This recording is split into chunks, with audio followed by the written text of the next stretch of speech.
I think this is a good question, Analina, because I think uh,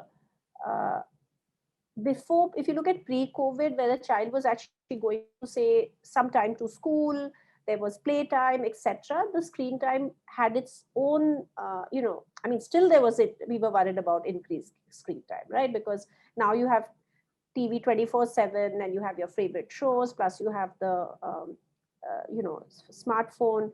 So the challenge is that now with COVID, that jumped multiple fold, because parents didn't know what to do with their child, so they would put the child in front of a screen, some screen, because they needed time to do whatever else that, was pressing.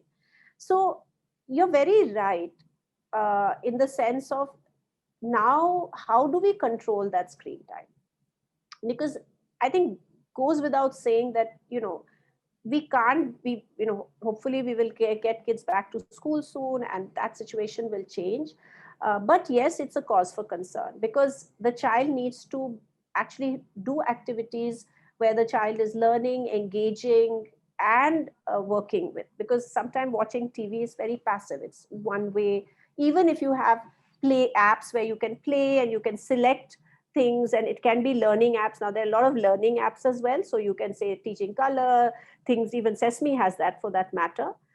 So I think the challenge is that, how do you limit it and empathize with parents who have been struggling to manage kids at home, because children have so much of energy. They need to play, go out, they need their friends, and those things have not been available to them over the lockdown. So many parents resorted to a lot of digital aids. But I really think you're very right, we will have to restrict it.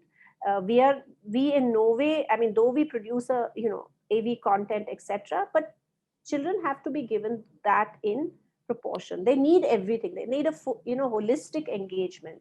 So even in the way we are understanding it and seeing it, that you can have digitally enabled uh, education, but it is no way a replacement for facilitated learning, facilitated engagement for children, either with parents, caregivers, and friends.